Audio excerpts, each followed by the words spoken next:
Rēzeknis novada ziņas. Niuļa publiskajā telpā aktuāls ir palicis veicojums par Latgulis turpmāko attīstību. Iespējams, valdības vērtīšana ir sokuši rūpēties par Latgulis ekonomisko attīstību, bet iespējams arī, ka pie vainis ir gaidamais referendums. Arī nacionālajos mēdījos tiek daudz diskutēts par mūsu reģionu sopīgajām problēmām. Šodien pie mums gastos ir Rēzeknis novada dūmas priekšsēdētājs Monvīts Švarcs. Ītamā jautājumā gribētos uzzināt jo viedokli. Sveicināts, Švarca kungs! Labdien! Jūsuprāt, ko tieši tagad itē tēma ir palikusi tik aktuāla? Vispirms es gribētu sacīt, mani pārsteidz tas, ka viens otrs politiķis šobrīd it kā ir pazemūts un saka, ir aktualitāte. Ir aktualitāte un ka Latgalis kā reģiona attīstības līmenis atšķirās no pārējās Latvijas teritorijas attīstības līmeņa. Īstenībā tā aktualitāte ir tikpat veca, tikpat sena, cik atjaunoto Latvija, un jau atšķirības starp reģiona attīstības konkrētu līmeņu un attīstības iespējām ir vērojamas jau vairāk kā 10 gadus. Un īstenībā arī vairāk kā 10 gadus tiek rakstītas programmas, tiek rakstītas deklarācijas, un it sevišķi pirms zīmīgiem notikumiem, zīmīgiem datumiem, vai tos ir vēlēšanas, vai kā itamā gadījumā referendums, tad politiķis vai politiķa grupa mūstās kā globējai, tikai būs. Īstenībā paliek skumji, jo atkal jāsaka, kārtējo reizi ir runās ilūzija, ka šobrīd izvērās arī, ka toļāk par runāšanu mēs netiksim. Jo kur ir tā problēma?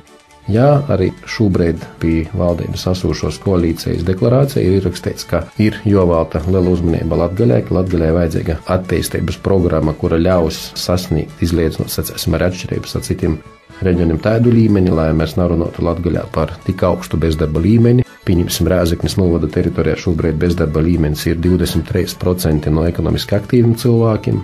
Runāju par atbalstu mazajām skolām. Mazo skolu problēma pie mums ir ļoti aktuāla. Mums ir mazāko skola Kalnazeru katoļu pamatskola. Ir nedaudz pori 50 skolāni, bet tie ir skola vietēji, kuru mēs gribētu saglabāt. Bet jautājums ir cits. Kas ir izdarīts, lai politiskajos dokumentos ierakstīti atbalsta pasākumi tiktu patīsi realizēti? Skumji bija skatīties arī Latvijas televīzijā raidījumu Sastrēguma stunda, kurā diezgan brašis tika stostīts, ka valdības deklarācijā ir ierakstīts. Pīdūdīt, valdības deklarācijai jāgaida tikai tad, ja valdības deklarācijai seko izpilde, kur izpaužās arī valsts budžeta likuma konkrētos ailēs. Es gribētu premjera kungam paprasāt, ja mēs varam arunīgi stostāt, cik ir smuki ierakstīts deklarācijā, kuri kaut viens skaitlis šobrīd likumā pa valsts budžetu 2012. gadam aile, kura nosaka, ka būs kaut kāda izpēja Latgaļas uzņēmējiem, gūt atbalstu, izpējamiem investoriem gūt porlīdzību, ka te ir te vieta, kur jāieliek savas investīcijas. Šobrīd man tādas ziņas nav. Tātad tas ir tas skumjokīs. Atkal, ko teoreiz mēs runājam, bet pie darbiem netiekam.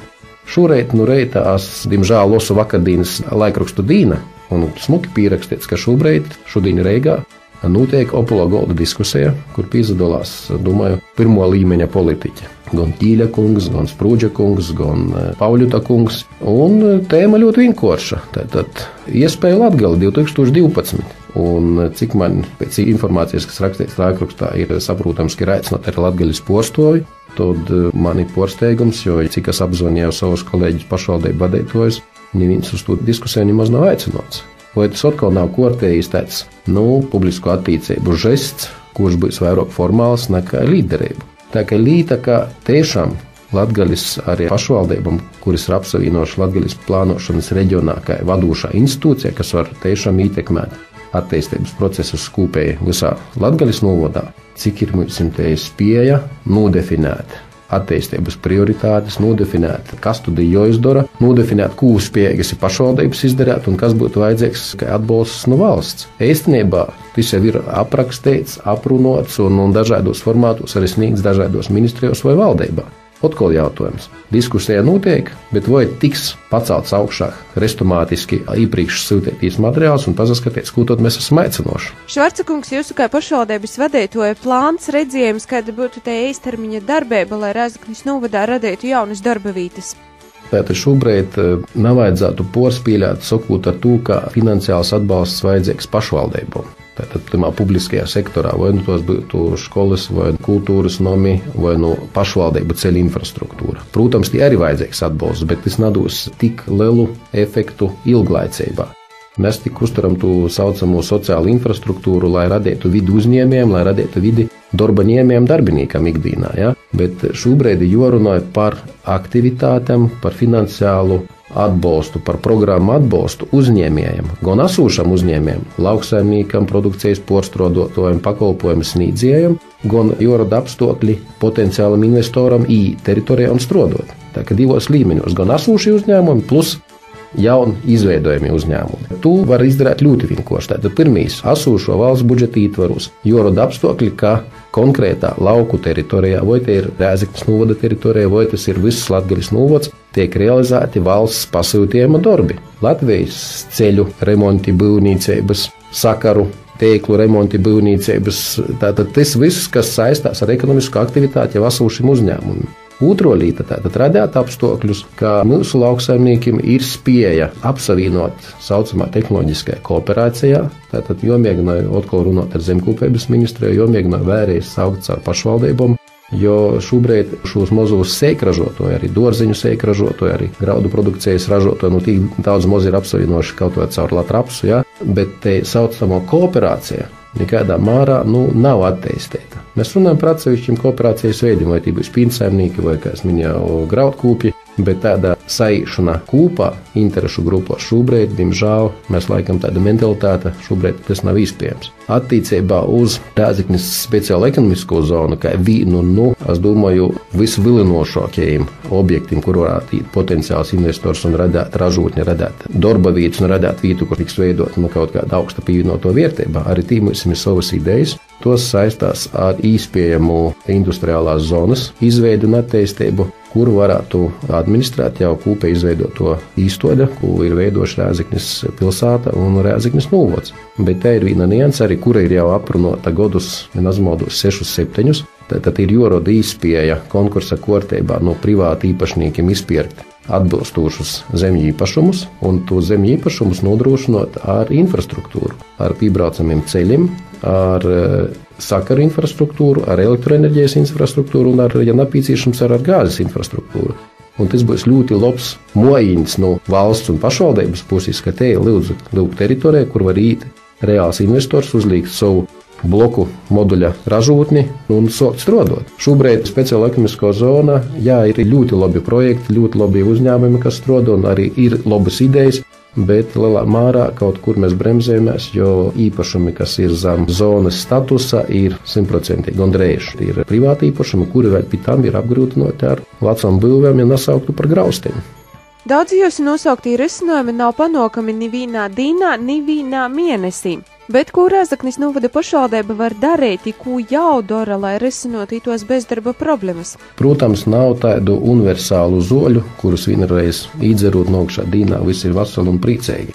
Protams, ekonomiskos aktivitātes sildēšana, tas ir ilgtermiņa pasākums. Īstermiņā var panākt tikai īstermiņa ar efektus. To, ko Rēzeknes novads, tad Rēzeknes novads šobrīd domā par to, kādā veidā mēs varam radīt apstākļus, lai tiktu veidoti pasūtījumi kaut vai uz būvniecību. Šobrīd mums ir sagatavots arī pieteikums uz energoefektivitātes projektiem 14 mūsu novada izglītības īsto žākos ar kopējo summu pori 6 miljoniem. Tātad 6 miljoni te ir reāla summa, uz kuru varēs pretendēt mūsu uzņēmēji. Līdz ar to mūsu darbinieki, celtnieki, kas strādāja mūsu uzņēmumus, saņem garantētu darbu, saņem garantētu atlīdzību. Te ir pašvaldības devums. Absolūti man pārsteidz arī dažreiz tāds skots no molis saka, cik tad darba vietas radies pašvaldība.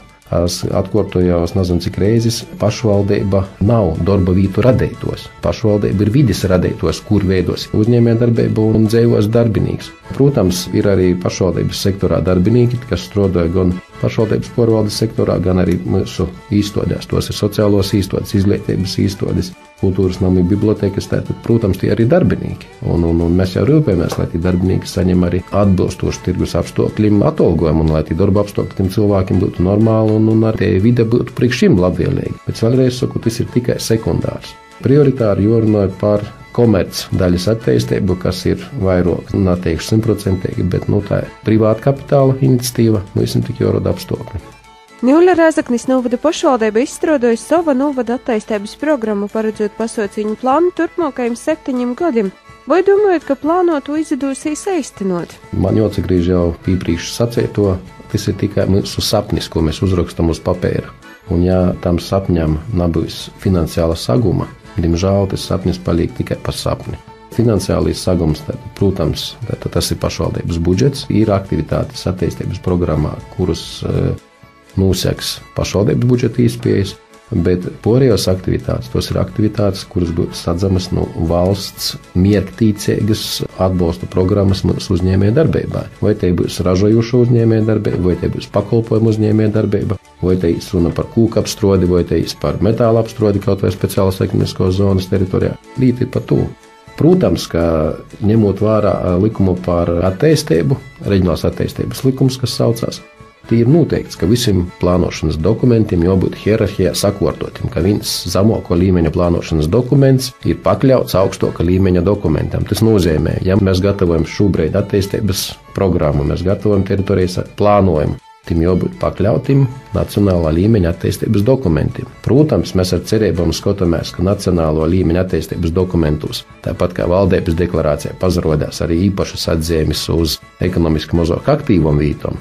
Un vēlreiz saku, ne tikai dokumentos, bet arī reālos izpausmēs. Gan to, ko varēs garantēt valsts budžets, gan to, ko varēs piesaistīt nākošā plānošanas periodā no Eiropas Savienības fondiem. Obligāti jāpiemina arī tas, ka arī valsts prezidents vizitā Latgaļā pieminēja, manuprāt, būtisku lietu.